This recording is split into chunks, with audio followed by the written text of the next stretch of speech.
د درې اړخیزه سیریز لومړۍ لوبه بنګلادیش وګټله. ګرانو لیدونکو السلام علیکم، وخت مو په خیر، ستړي مه شئ. د بنګلادیش، افغانستان او زیمبابوې ترمنځ د 20 اوریزو لوبه لړۍ د زیمبابوې په ماتې پیل شوه.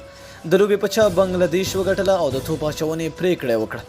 دا چې لوبې پیل کې باران وشو نو ځکه لوبه 13 اورونو ته راښکته شو. زیمبابوې په پوره 13 اورونو کې د 15 لوبغاړو په سوځېدو 145 منډې هدف وټاکه.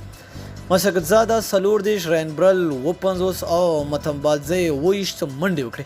د بنګلادیش لپاره تاج الاسلام، محمد سیف الدین، مستفیض الرحمن او مصدق حسین یو وکټه ترلاسه کړه. د زیمبابوې د 115 منډو هدف په تعقیب که څه هم بنګلادیش په 60 منډو کې 6 لوبغاړي لاس ورکړي وو، خو لوبه یې بیرته په لاس کې واخیسته. د بنګلادیش لپاره لیټن داس 19، مصدق حسین 13 او افیف حسین 54 منډې وکړي.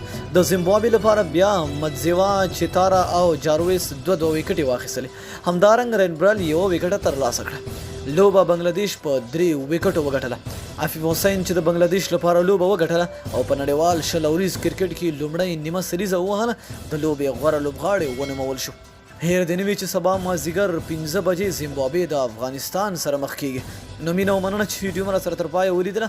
که خوښه مو وي در سره لایک کړئ، د خپلو دوستانو سره هم شیر کړئ. تر بلې ویډیو د الله په امان.